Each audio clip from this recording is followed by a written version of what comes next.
Maya didn't know that the man who entered the throne room at dawn was the most powerful Alpha in the Northern Territories. She didn't know that he could scent fear and pain from across a marble hall, and she certainly didn't know that the careful concealer she'd applied to her wrist that morning would mean nothing to eyes that had been trained to see what others missed. The bruises were fresh, purple-black fingerprints wrapped around her wrists like shackles, hidden beneath the long sleeves of her cleaning uniform. Maya had learned to be invisible in the 3 years since her mother's death, moving through the palace corridors like a ghost, scrubbing floors and polishing silver while the world of power and privilege flowed around her, untouchable. She wasn't supposed to be in the throne room this early. The schedule clearly stated that cleaning began after the morning court session, but her stepfather had been worse than usual last night. The whiskey had made him cruel, and when she'd tried to shield 15-year-old Lily from his rage, he'd grabbed Maya's wrists hard enough to leave marks that still throbbed 12 hours later. So she'd come early, hoping to finish before anyone noticed, hoping to disappear back into the servant corridors before the real world woke up and demanded her attention. The throne room was magnificent in the pre-dawn light, all soaring arches and stained glass windows that caught the first rays of sun and painted the marble floors in jewelled colours. Maya moved efficiently through her routine, her worn boots silent against the polished stone as she swept and mopped, careful not to disturb the perfect arrangement of ceremonial weapons that lined the walls. She was reaching up to dust one of the ornate sconces when the massive doors opened with a sound like thunder. Maya's heart stopped. She spun toward the sound, her cleaning cloth fluttering to the floor, and found herself staring at a man who seemed to fill the entire doorway despite being alone. Tall and broad-shouldered, with dark hair that looked like he'd run his hands through it, and eyes the colour of storm clouds, he moved with the fluid grace of someone who had never questioned his right to any space he entered. Alpha King Kieran Blackwood. She recognised him from the formal portraits that hung throughout the palace, though none of them had captured the raw intensity that seemed to radiate from him like heat. "I'm sorry," Maya stammered, dropping into a hasty curtsy while her mind raced through explanations. "I was just finishing. I'll get out of your way." She bent to retrieve her fallen cloth, and that's when it happened. The motion pulled her sleeve up just enough to expose the dark bruises circling her wrist. For a heartbeat, the marks were visible in the morning light, stark against her pale skin like an accusation. Maya yanked her sleeve down, but it was too late. Those storm-grey eyes had seen everything.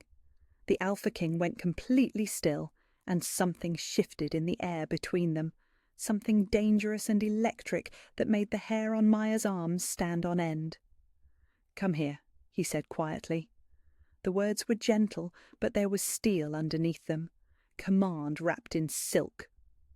Maya's every instinct screamed at her to run, to grab her cleaning supplies and flee before this man with his penetrating stare could ask questions she couldn't answer.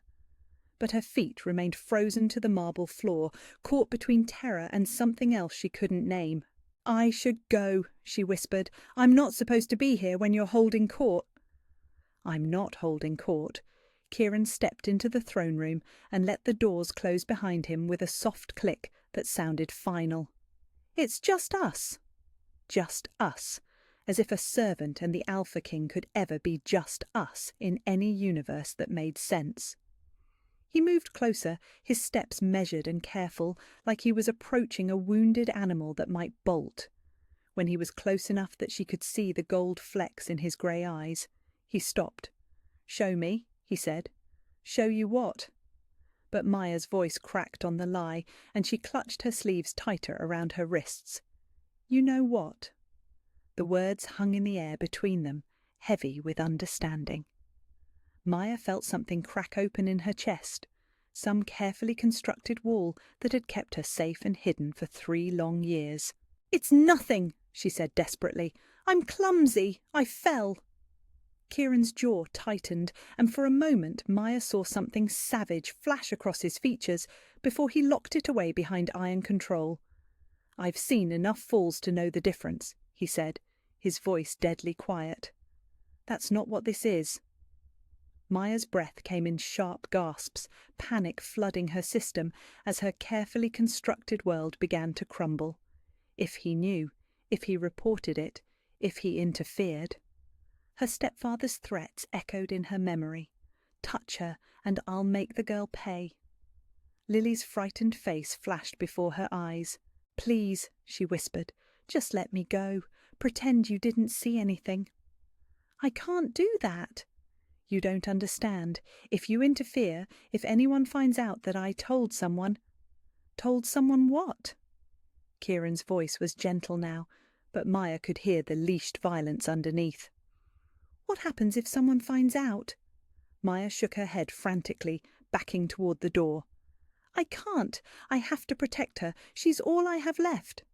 "Her? My sister? She's only 15, and if he finds out that I—" Maya's voice broke entirely. "Please, I'm begging you, just let me disappear." Kieran studied her for a long moment, and Maya saw something shift in his expression. Recognition, understanding, and underneath it all, a fury so cold and controlled that it made her shiver. When he spoke again, his voice was soft as silk and twice as dangerous. "Give me a name." The words hit Maya like a physical blow. She stared up at him, this powerful man who could snap her stepfather in half without breaking a sweat, and felt something impossible stir in her chest. Hope. Dangerous, terrifying hope that maybe, just maybe, someone finally saw her. Really saw her. "I can't," she whispered, but the words came out weak, defeated. Kieran stepped closer, close enough that she could feel the warmth radiating from his skin, and very gently reached out to touch her cheek. The contact sent electricity shooting through her, a warmth she'd never felt before that seemed to settle somewhere deep behind her sternum. "You're under my protection now," he said simply. "Both of you. He can't hurt you anymore." Maya's carefully constructed walls finally crumbled entirely, and she felt tears spill down her cheeks as 3 years of terror and hidden pain finally found their voice. "Marcus Blackthorne," she whispered. "My stepfather. His name is Marcus Blackthorne." Kieran's eyes flashed gold for just an instant, and Maya caught a glimpse of something wild and predatory beneath his human mask. When he smiled, it was all teeth and promise of retribution. "Thank you," he said softly. "Now let me take care of the rest." The silence that followed Maya's whispered confession stretched between them like a taut wire, charged with electricity and unspoken promises. She immediately regretted the words, panic flooding her system as she realized what she'd just done. "No," she said quickly, backing toward the throne room doors. "I take it back. I didn't say anything. Please just forget—" "Maya." The way Kieran spoke her name stopped her cold, deep and certain, like he'd been saying it his whole life. "Look at me." She didn't want to. Looking at him made her feel exposed, vulnerable in ways that terrified her. But something in his voice compelled her to raise her eyes to his face. "How long?" he asked quietly. "How long what?" "How long has he been hurting you?" Maya's throat closed up entirely. She shook her head, unable to form words, but Kieran's patient gaze never wavered. He stood perfectly still, hands loose at his sides, giving her space while making it clear he wasn't going anywhere. "Since your mother died," he guessed gently. The words hit her like a physical blow. Maya's hand flew to her mouth, muffling a sob that tried to escape. How could he know? How could this stranger read her so easily when she'd spent 3 years perfecting the art of invisibility? "It's not that simple," she whispered. "You don't understand. Marcus, he has legal guardianship of both of us. If I cause trouble, if I make him angry—" "He'll take it out on your sister." Kieran's voice was deadly quiet. "What's her name?" "Lily." The name came out broken, desperate.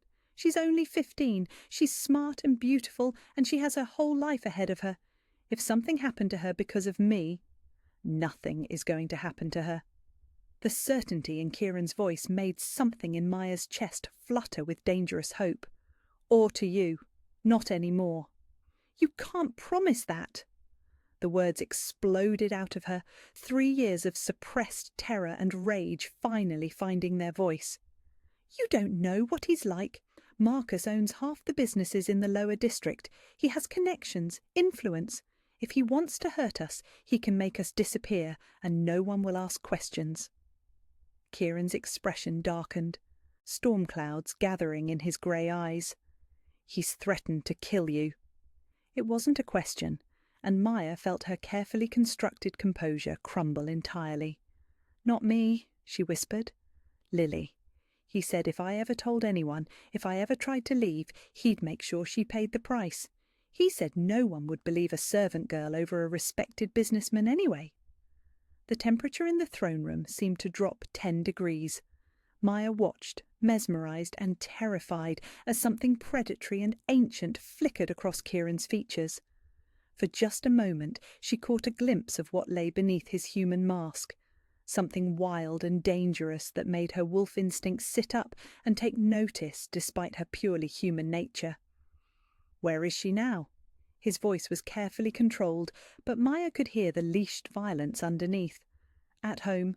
Marcus leaves early for his warehouse meetings on Tuesdays. She's safe until this evening." "And then?" Maya's breath caught.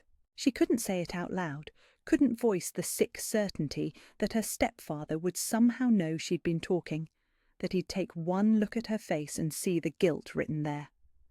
"Maya." Kieran stepped closer, moving slowly like he was approaching a wounded animal. "What happens when you go home tonight?" "I don't know," she admitted, her voice breaking. "He'll see it somehow. He always knows when I've done something wrong, and then he'll—" She couldn't finish the sentence, couldn't give voice to the terror that had kept her silent for so long. Kieran studied her face for a long moment, and Maya saw understanding dawn in his storm-grey eyes. Understanding and something else. A protective fury that made her soul sing with recognition, even as her mind screamed warnings. "You're not going back there," he said simply. "What? You heard me. Neither of you are going back to that house." Maya stared at him, certain she'd misheard. "You can't just... we have nowhere else to go. No money, no family." "You have me." The words hit her like lightning, sending shockwaves through her entire system. The golden warmth that had started in her chest when he first touched her face spread outward, settling into her bones like she'd been cold her entire life, and was finally stepping into sunlight. "You don't even know me," she whispered. Kieran's lips curved into something that was almost a smile, but his eyes remained deadly serious. "I know enough. I know you've spent 3 years protecting someone you love at the cost of your own safety. I know you're brave enough to face a man who terrifies you every single day. I know you'd rather suffer in silence than risk harm coming to your sister." Maya felt tears spill down her cheeks, overwhelmed by the certainty in his voice. No one had ever seen her clearly before. No one had ever looked past the servant's uniform and quiet demeanour to see the woman underneath. "That doesn't mean you owe us anything," she said desperately. "We're nobody, just servants. Why would you risk causing problems with Marcus over—" "Because you're mine to protect." The words came out rough, possessive, and Maya felt something deep in her chest respond with a recognition that defied logic. Her breath caught as Kieran stepped close enough that she could feel the heat radiating from his skin. "I don't understand," she whispered. "You will." His hand came up to cup her cheek, thumb brushing away tears with infinite gentleness. "But right now, I need you to trust me. Can you do that?" Maya stared up into those storm-grey eyes and felt something shift inside her chest. Some wall that had kept her safe and isolated for years finally cracked open, letting in a flood of warmth and hope and terrifying, impossible belonging. "What about Lily?" she asked. "If Marcus comes home and we're not there—" "I'm sending men to get her now." Kieran's voice was matter-of-fact, like dispatching a rescue mission was as simple as ordering breakfast. "She'll be safe in the palace guest quarters within the hour." "The palace?" Maya's voice came out strangled. We can't stay at the palace. People will talk. The other servants will think. Let them think what they want. There was steel in Kieran's voice now, the authority of a man who had never had to justify his decisions to anyone. You're under my protection, both of you. That makes you my responsibility. Maya felt something wild and desperate flutter in her chest. For 3 years she'd carried the weight of keeping herself and Lily safe entirely alone. The idea that someone else might share that burden, might actually be capable of protecting them both, was too overwhelming to process. "For how long?" she whispered. Kieran's eyes flashed gold again, just for an instant, and when he smiled, Maya felt her world tilt off its axis. "However long it takes," he said softly, "however long you need." The promise settled into Maya's bones like a blessing, warm and golden and impossible. For the first time in 3 years, she allowed herself to imagine what safety might feel like, what it might feel like to stop running. "Marcus will come looking for us," she warned. "He won't just let us go." Kieran's smile turned predatory, all teeth and dark promise. "I'm counting on it," he said quietly. "Give him time to realize you're missing. Let him work himself into a rage. When he comes to demand your return, what then? Then we'll have a conversation about respect and consequences." Kieran's voice was silk over steel. "And he'll learn exactly what happens to men who hurt what belongs to me." Maya shivered at the lethal certainty in his tone, but for the first time in years the fear wasn't for herself. It was for Marcus, and that felt like justice.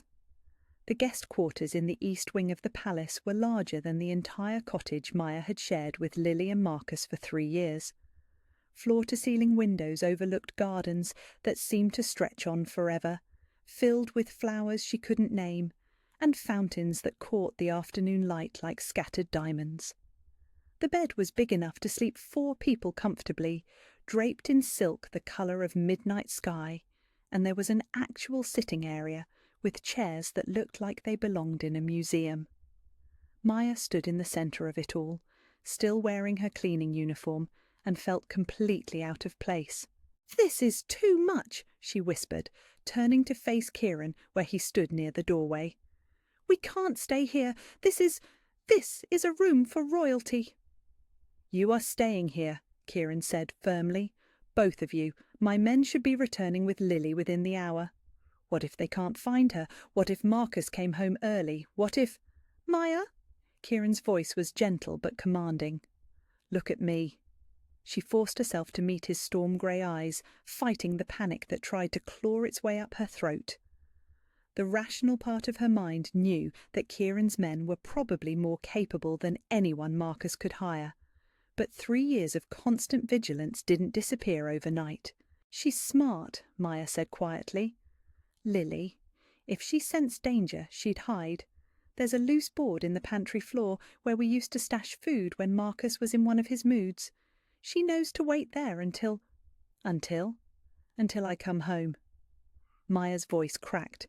"She always waits for me to come home."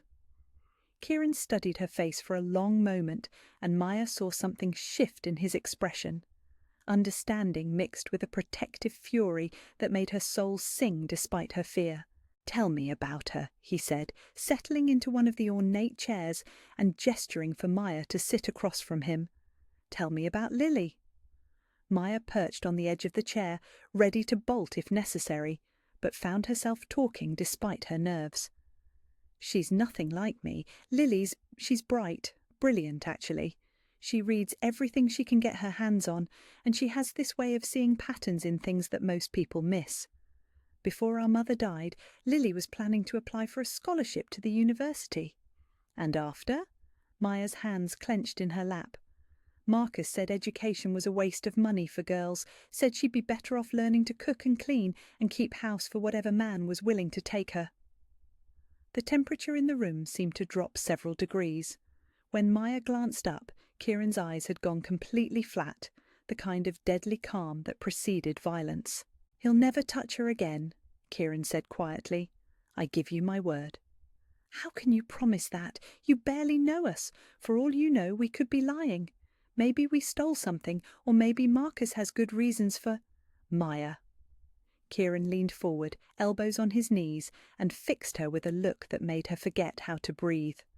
Do you know what I am? She blinked, confused by the sudden change in topic. You're the Alpha King. Do you know what that means? Maya frowned, uncertain. She knew the rumours, of course.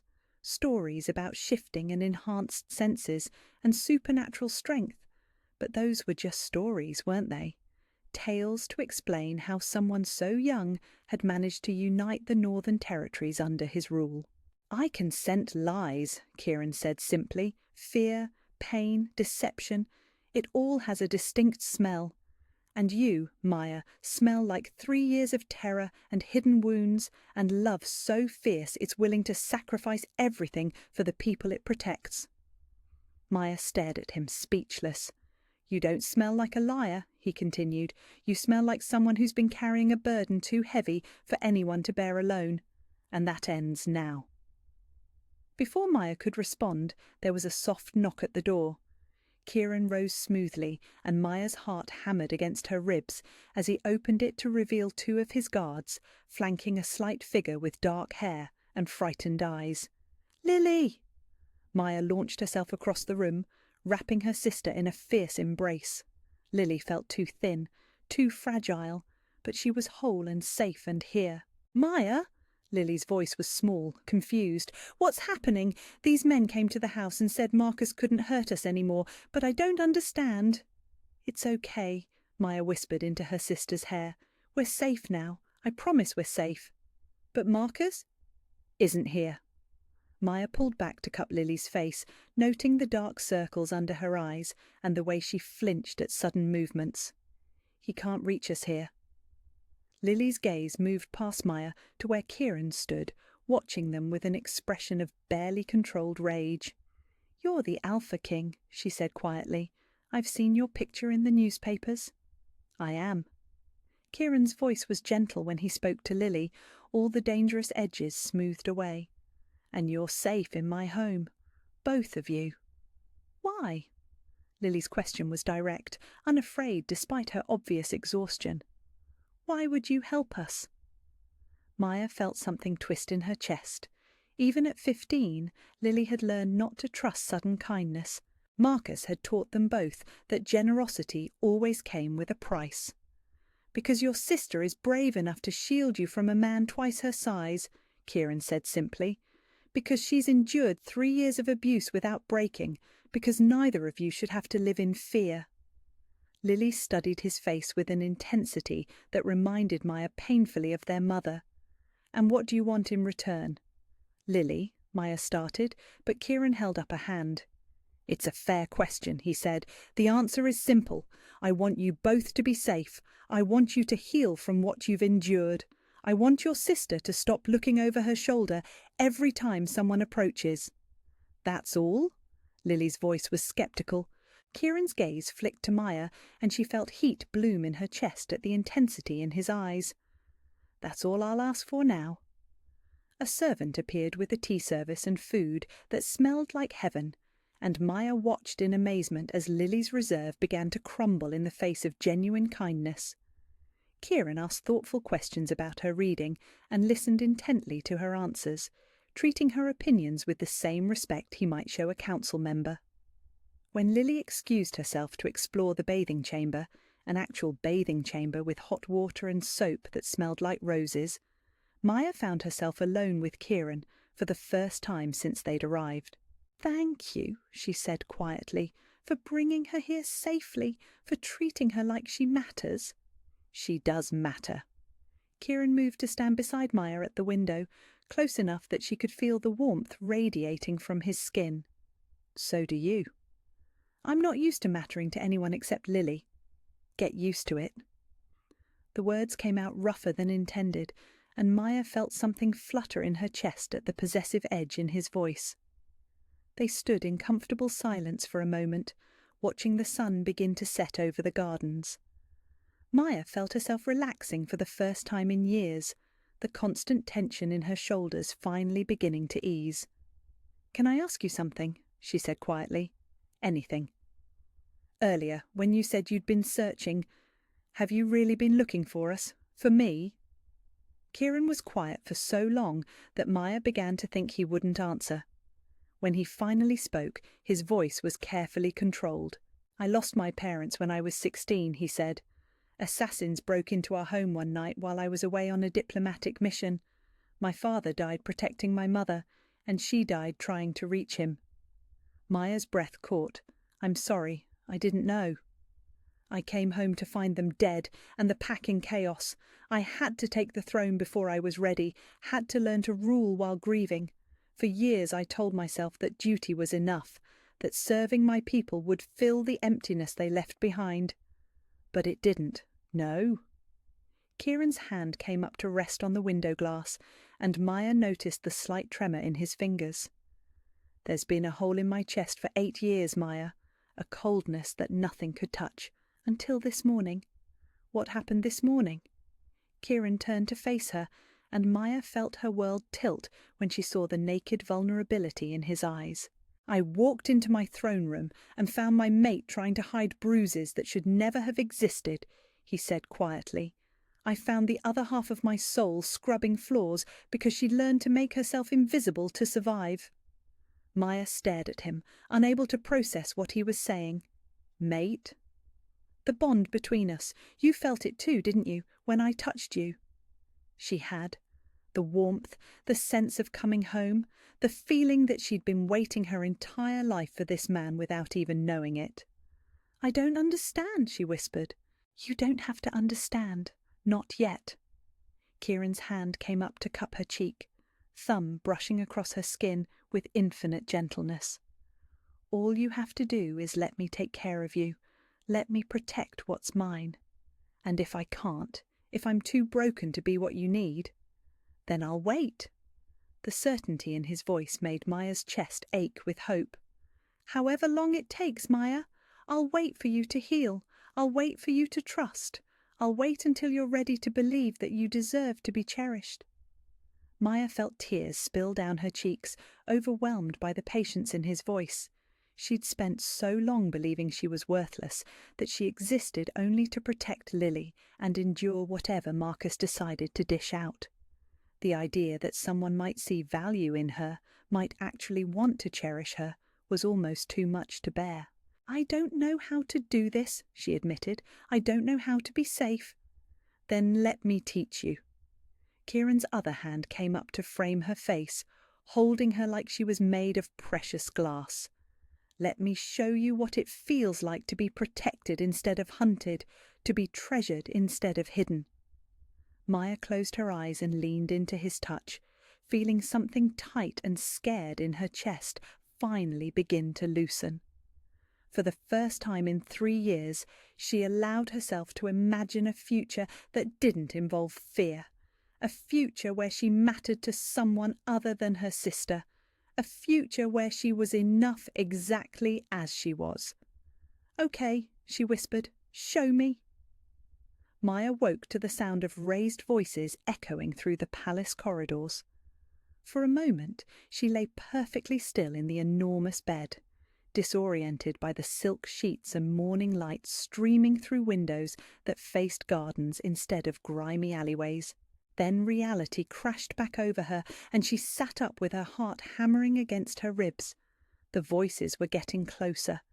She slipped from the bed, bare feet silent on the marble floor, and crept to the door.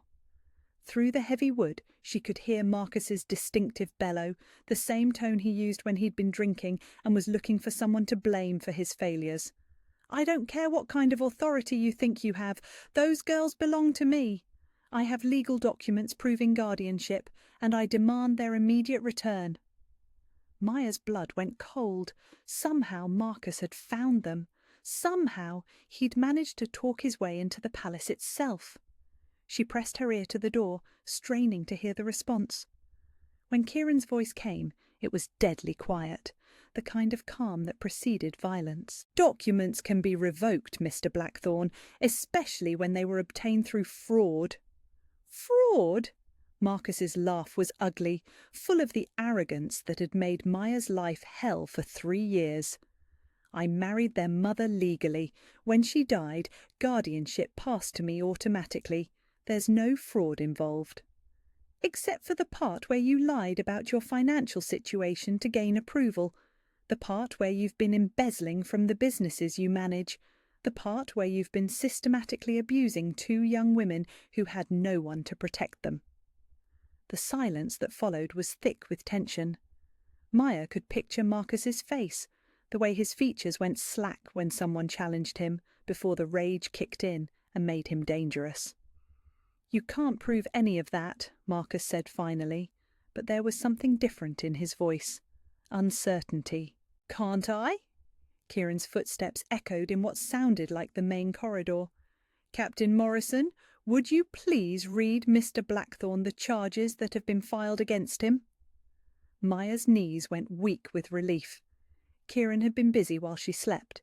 He'd actually gathered evidence, built a case, prepared for this moment. A new voice joined the conversation, crisp, official, with the authority of someone who'd delivered bad news many times before. "Marcus Blackthorne, you are hereby charged with fraud, embezzlement, child endangerment, and assault.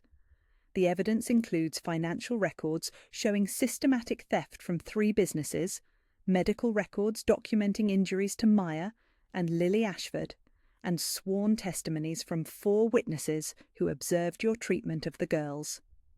"This is ridiculous," Marcus's voice cracked with panic.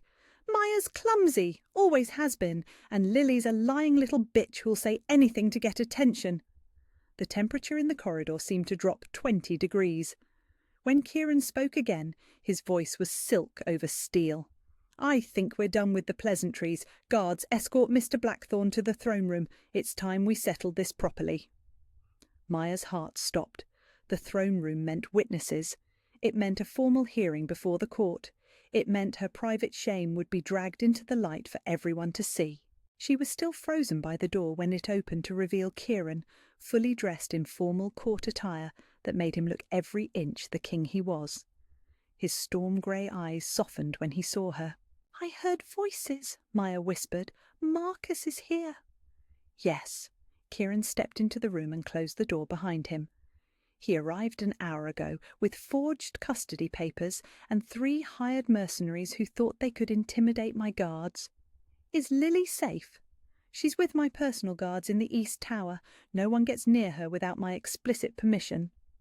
Kieran moved closer, his presence immediately calming, despite the chaos brewing outside. "The question is whether you're ready to face him." Maya's breath caught. "Face him?" "In court, before witnesses." Kieran's voice was gentle but firm. "I can handle the legal proceedings without you, Maya, but if you want to look him in the eye and tell him he has no power over you anymore—" "I don't know if I can." The words came out broken, terrified. "What if I freeze up? What if seeing him makes me forget everything you've taught me about being safe?" Kieran cupped her face in his hands, thumbs brushing across her cheekbones with infinite tenderness. "Then I'll be right there beside you, and if you can't find your voice, I'll speak for you." Maya searched his eyes, looking for any sign of doubt or impatience. She found only steady certainty and protective love that made her chest ache with hope. "What will happen to him?" she whispered. "That depends on what you want to happen." Kieran's voice was carefully neutral. "The evidence is enough to strip his guardianship and send him to prison for several years, or... Kieran's eyes flashed gold for just an instant. "Or I can handle this the traditional way, trial by combat. He challenged my authority by coming here and demanding what's mine. By old law, that gives me the right to settle this personally." Maya shivered at the lethal promise in his voice. Part of her, the part that still woke up from nightmares about Marcus's hands around her throat, wanted to say yes, wanted to watch Kieran tear apart the man who'd made her life hell, but a larger part, the part that was slowly learning to trust in justice and mercy, knew that wasn't the answer. "Prison," she said quietly. "Let the law handle him. I don't want his blood on your hands because of me." Kieran's expression softened, and he pressed a gentle kiss to her forehead. "As you wish. But Maya—" "Yes?" If he threatens you or Lily during the proceedings, if he says one word that makes you afraid, I will end him regardless of what the law says. Some things are more important than legal niceties." Maya felt warmth flood her chest at the protective promise in his voice. For 3 years she'd faced Marcus alone. The idea that someone else was willing to stand between her and her tormentor was still almost too overwhelming to process. "Will you stay with me?" she asked, "during the hearing? I'll be right beside you." Kieran's hand found hers, their fingers interlacing naturally. "And Maya, there's something else." "What?" "The court will want to know why I'm involving myself in what appears to be a private family matter. They'll want to understand why their king is taking such a personal interest in the welfare of 2 servants." Maya's stomach dropped. "What will you tell them?" Kieran's grip on her hand tightened, and when he spoke, his voice was rough with emotion. "The truth, that you're my mate, that touching you is an act of war against the crown itself." Maya stared at him, speechless. She'd known about the bond between them, had felt it singing in her blood every time he touched her. But hearing him say it out loud, hearing him claim her before the entire court— "Are you sure?" she whispered. "Once you say it publicly, there's no taking it back. Your advisors will hate it. The noble families will be scandalized. I'm nobody, Kieran. I'm a servant with no family, no dowry, no political connections." "You're everything." The words came out fierce, certain. "You're brave and loyal and strong enough to survive 3 years of hell without breaking. You're beautiful and kind, and you make me want to be worthy of the trust you're placing in me." Tears spilled down Maya's cheeks as Kieran pulled her close, his arms wrapping around her like a shield against the world. "You don't have to do this for me," she said into his chest. "I'm not doing it for you." Kieran's voice was muffled in her hair. "I'm doing it for me, because I've spent 8 years ruling alone, and I can't imagine going back to that emptiness now that I've found you." Maya pulled back to meet his eyes, seeing her own hope and terror reflected in his storm-grey gaze. "What if I'm not ready to be a queen?" "Then I'll teach you." Kieran's smile was soft, patient. "The same way I'm teaching you to be safe, one day at a time." Maya took a shaky breath, then nodded. "Okay, let's go face him." The throne room was packed when they arrived. Word had spread quickly through the palace that the Alpha King was holding a formal hearing, and it seemed like half the court had gathered to witness whatever drama was about to unfold. Marcus stood in the centre of the room, flanked by guards and looking smaller than Maya remembered. Without the familiar surroundings of their cottage, without the power to hurt her, he seemed almost pathetic. Just a bitter man who'd spent years taking his failures out on 2 defenceless girls. When his eyes found Maya, though, the old fear tried to claw its way up her throat. Marcus's face twisted with rage, and he took a step toward her before the guards moved to block his path.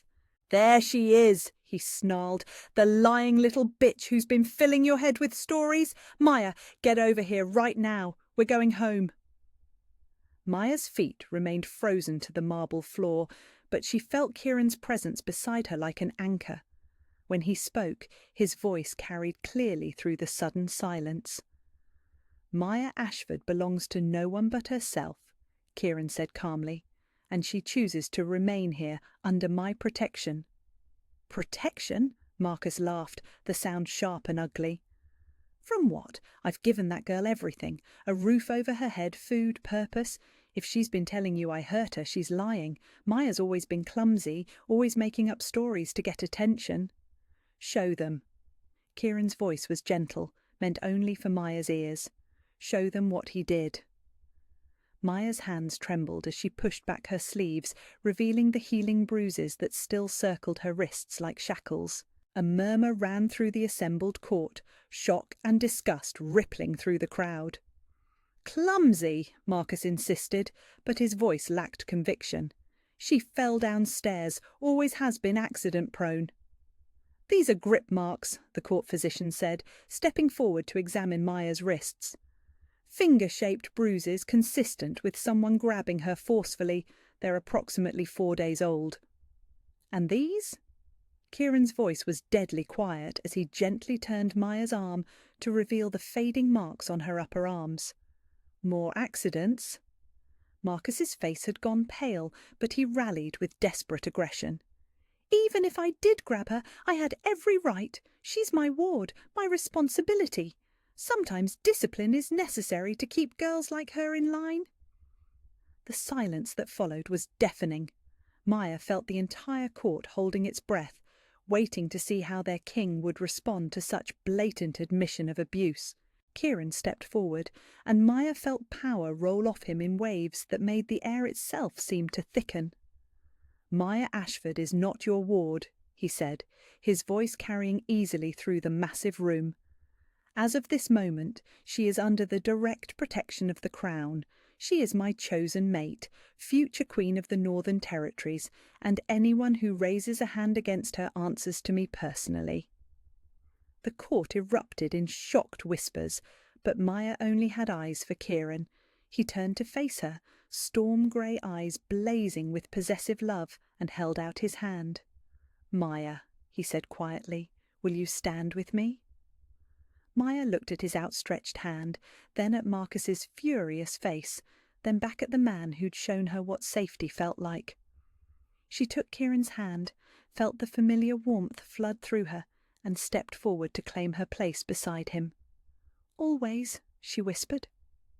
Marcus screamed something incoherent, lunging forward before the guards could stop him, but he never reached her.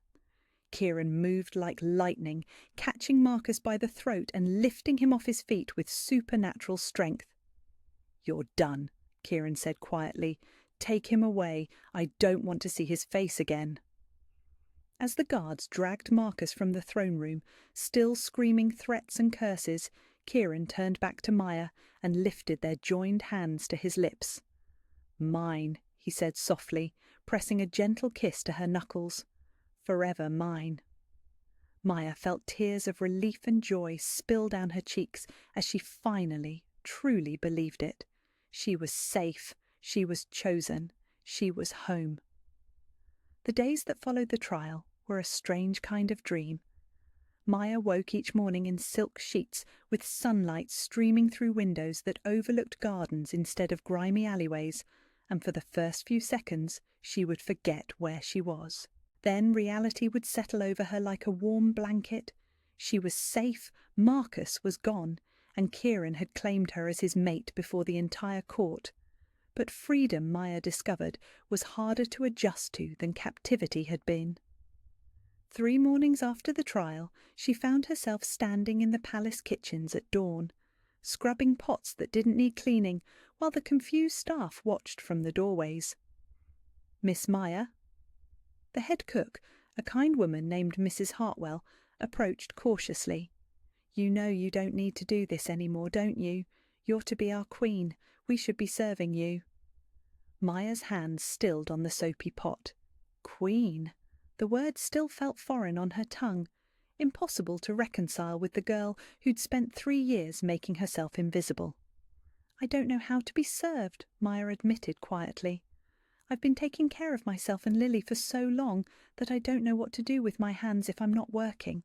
Mrs. Hartwell's expression softened with understanding. "It takes time, learning to rest, but maybe we could start small. Perhaps you could help me plan the menus instead of washing the dishes."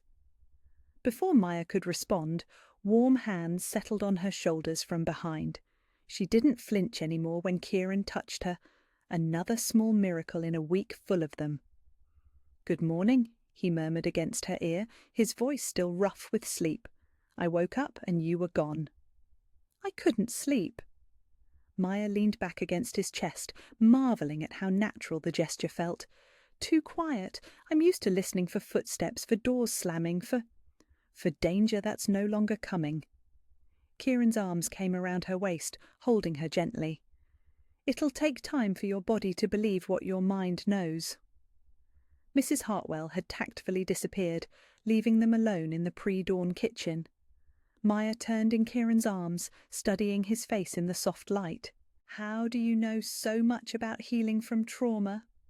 Kieran's smile was sad around the edges. 8 years of nightmares after my parents died. I used to patrol the palace halls at night because I couldn't bear to sleep and dream about finding them.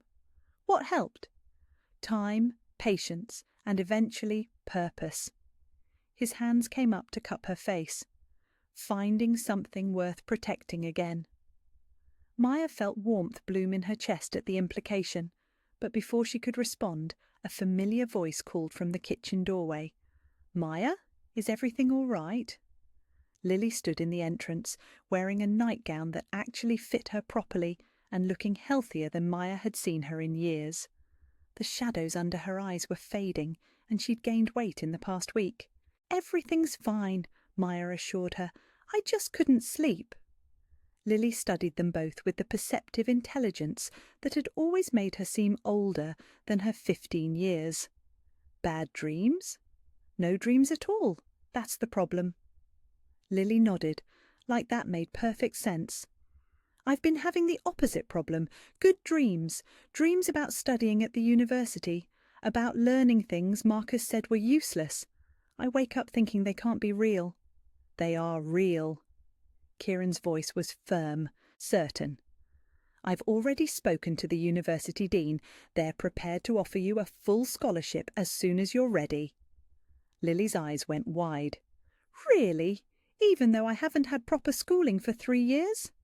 "Your sister has been teaching you. The entrance exam results speak for themselves." Maya blinked in surprise. "What entrance exam?" "The one Lily took 2 days ago while you were meeting with the palace dressmaker." Kieran's smile was warm with pride. "She scored higher than any applicant in the past 5 years?" Lily ducked her head, blushing, but Maya could see the joy radiating from her sister's small frame. For the first time since their mother's death, Lily was being allowed to be brilliant. "Thank you," Maya whispered to Kieran. "You didn't have to do that." "Yes, I did." His voice was matter of fact. "She's your sister. That makes her my family too." The simple declaration hit Maya like a physical blow. Family. Not a burden to be tolerated or a tool to be used for control, but actual family based on love and choice and protection. The 3 of them shared breakfast in the kitchen as the sun rose, and Maya found herself watching Kieran interact with Lily with growing amazement. He treated her 15-year-old sister like her opinions mattered, asking thoughtful questions about her studies and listening intently to her answers. When Lily mentioned wanting to learn about agricultural innovation, Kieran immediately suggested she observe the palace's experimental gardens.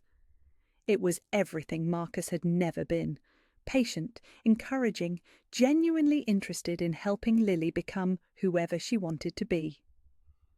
"I should let you 2 finish planning Lily's education," Maya said eventually, rising to clear the breakfast dishes.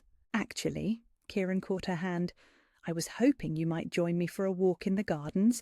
There's something I want to show you." Maya felt a flutter of nervous excitement. What kind of something? "You'll see." The gardens in daylight were even more spectacular than they'd appeared from her window. Flowers in every colour imaginable lined the pathways, and the air was sweet with the scent of roses and jasmine. Kieran led her through winding paths to a secluded grove where a small cottage sat nestled among the trees. "What is this place?" Maya asked, enchanted by the ivy-covered walls and window boxes overflowing with herbs. "It used to be my mother's private retreat," Kieran said quietly. "She came here when court life became overwhelming, when she needed space to just be herself instead of a queen."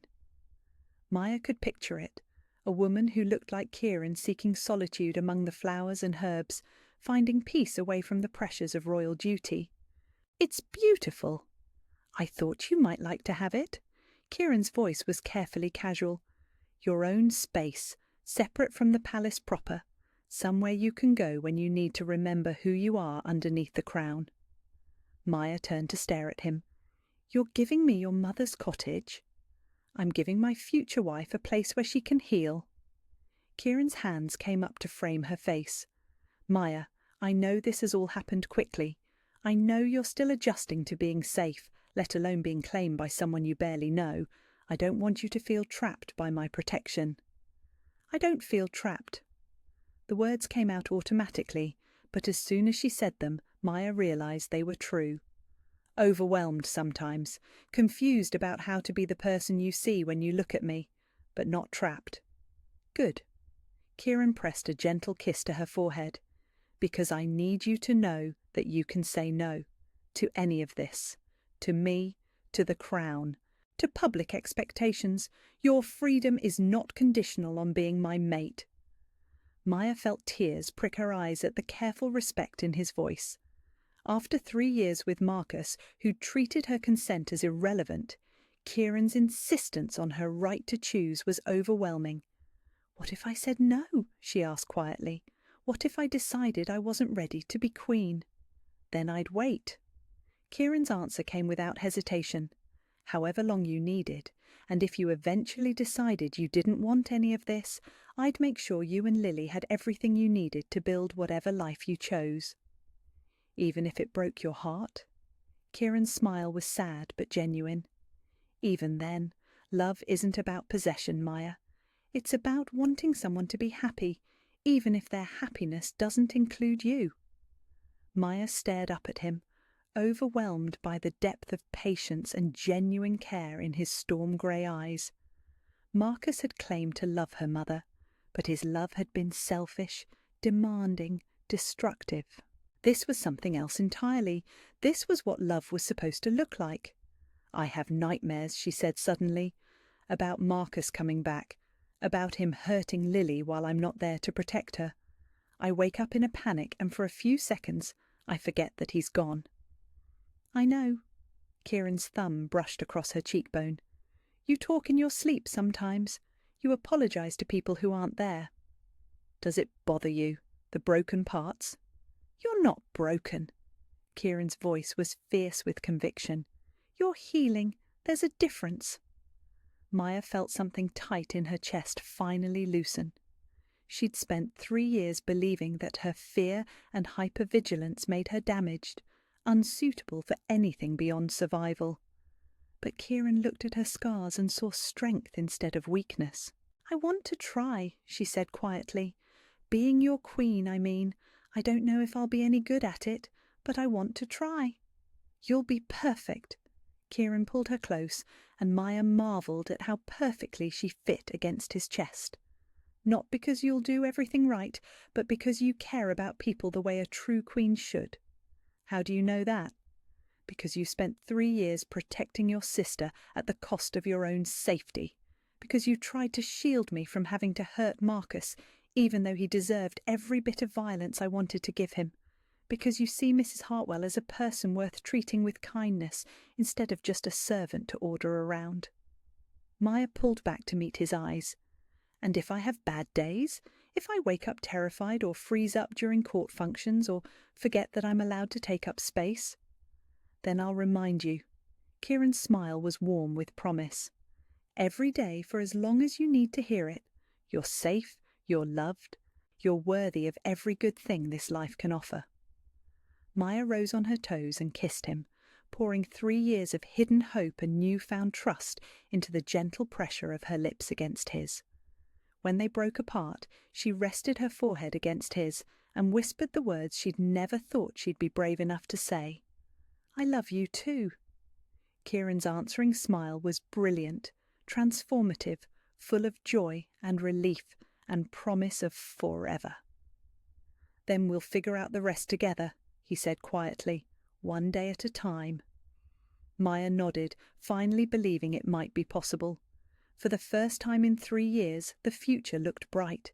2 months later, Maya stood before a mirror in the royal dressing chambers, staring at a reflection she barely recognized. The woman looking back at her wore a gown of midnight blue silk that seemed to capture starlight in its folds, with delicate silver embroidery that caught the light when she moved. Her dark hair had been arranged in an elegant style that somehow made her look both regal and approachable, and the bruises that had once marked her wrists were nothing but a memory. She looked like a queen. "You're beautiful," Lily said softly from behind her, and Maya turned to see her sister, adjusting the ceremonial cloak that would mark her as Kieran's chosen mate. At 16 now, Lily had blossomed in the safety of the palace, her natural brilliance finally allowed to shine. The university had already accepted her early admission, and she spoke of agricultural innovations and political theory with the same passion she'd once been forced to hide. "I still can't quite believe this is real," Maya admitted, smoothing her hands over the silk gown. 6 months ago, I was scrubbing floors and hiding bruises. Now you're about to become the most powerful woman in the Northern Territories," Lily finished with a grin, "and Marcus is rotting in a prison cell where he belongs." Maya felt a fierce satisfaction at the reminder. The trial had been thorough and public, Marcus's crimes laid bare for all to see. He'd been sentenced to 15 years in prison, his businesses seized to pay restitution to his victims. More importantly, he would never again have power over anyone vulnerable. "Are you nervous?" Lily asked, fastening the silver clasps on Maya's cloak. "Terrified," Maya admitted. "What if I mess up the ceremony? What if the nobles think I'm unworthy? What if—" "Maya." Lily's hand settled on her shoulders, and Maya was startled to realize her little sister was now tall enough to meet her eyes in the mirror. "You saved my life. You kept us both alive when we had nothing and no one to protect us. You faced down the man who terrorized us for 3 years and helped put him away. If that doesn't make you worthy of being queen, then the definition needs to change." Maya felt tears prick her eyes, but she blinked them back carefully to preserve the delicate cosmetics the palace beauticians had applied. "When did you get so wise?"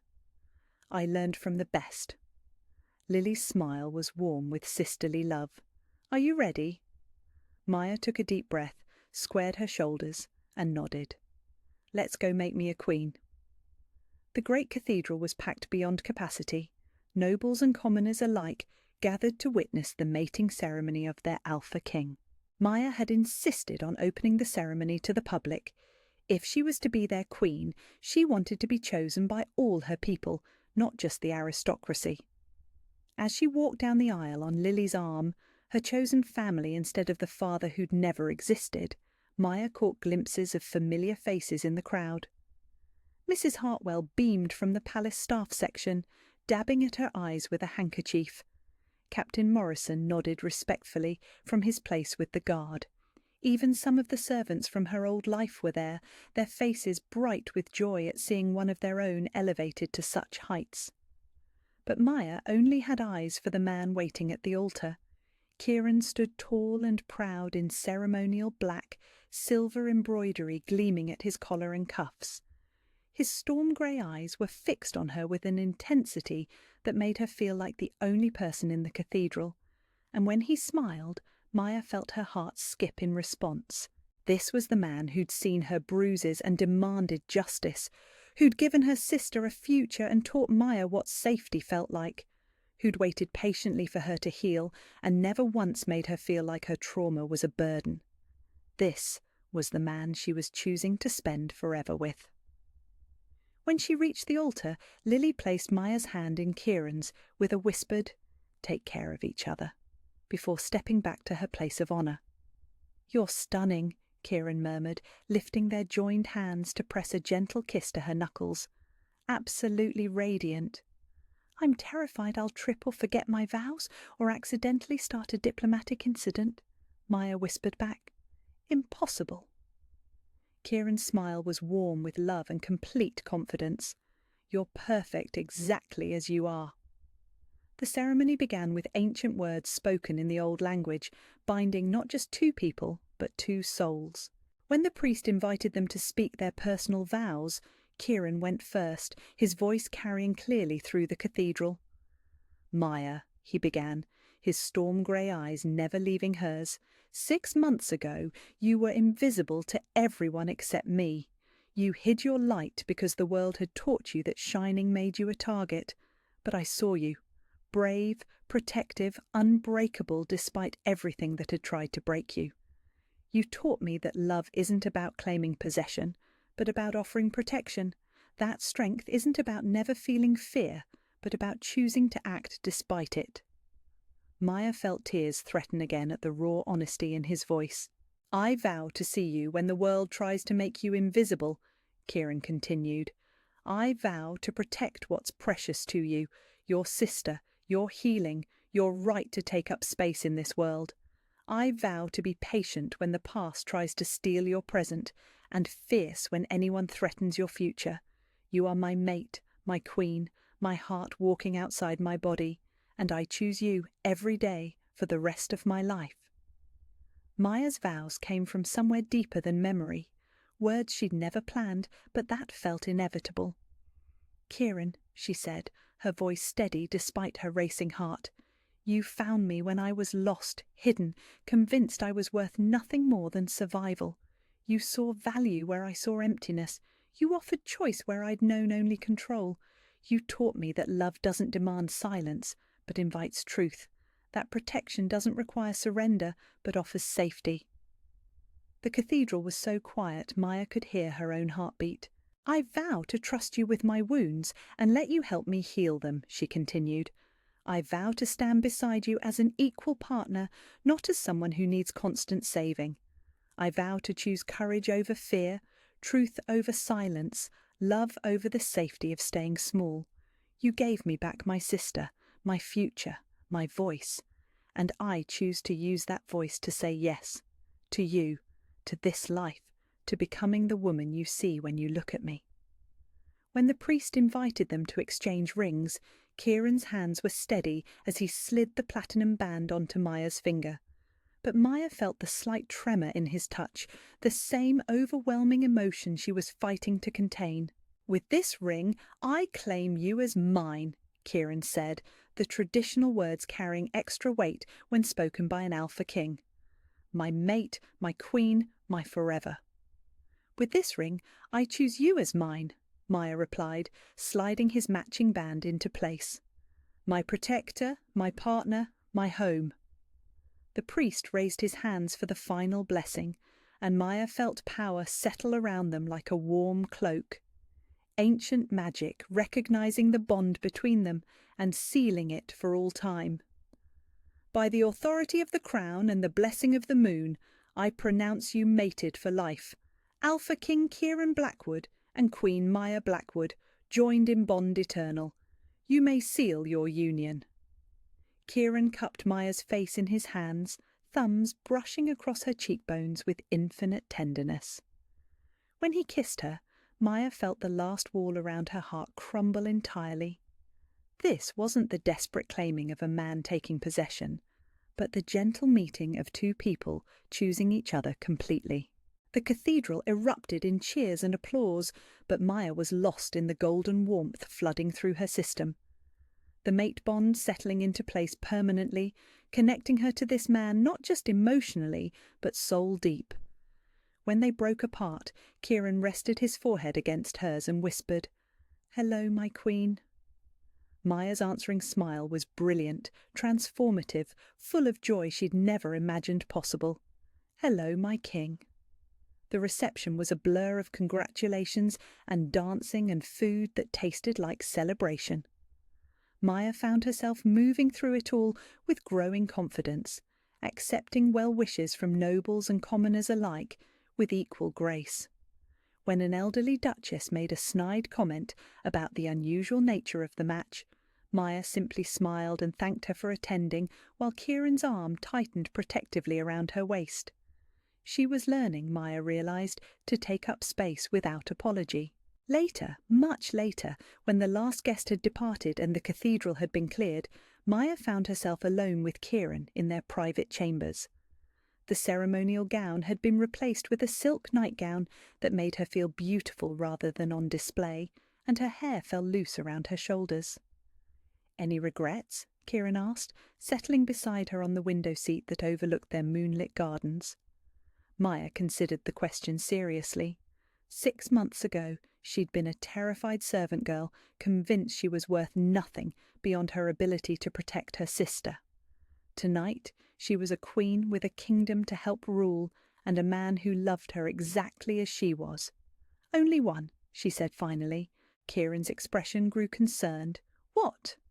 I regret that it took Marcus's cruelty to bring us together. I wish we could have found each other some other way. Kieran's smile was soft, understanding. Maybe we did. Maybe that morning in the throne room wasn't our beginning, but our recognition. Maybe our souls have been looking for each other long before we ever met. Maya leaned into his warmth, marvelling at how perfectly she fit against his side. "I love you," she said simply. "Not because you saved me, but because you helped me save myself." "And I love you," Kieran replied, pressing a kiss to the top of her head. "Not because you need my protection, but because you make me want to be worthy of your trust." They sat in comfortable silence, watching the moon rise over gardens that belonged to them now. Maya thought about Lily, asleep in her own chambers, and dreaming of the university studies that would begin in the fall. She thought about Marcus, locked away where he could never hurt anyone again. She thought about the kingdom she would help rule and the people she would serve. Most of all, she thought about the impossible journey that had brought her from scrubbing floors in fear to sitting beside the man she loved as an equal partner. "What are you thinking about?" Kieran asked softly. Maya smiled, settling deeper into his arms. "The future. How bright it looks from here." "It does indeed," Kieran agreed. "It does indeed."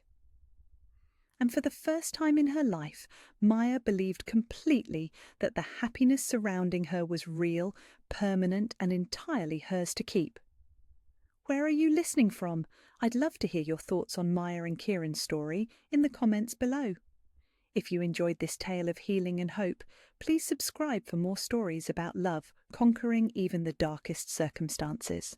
It's free, and it helps more people discover these stories of second chances and happily ever after.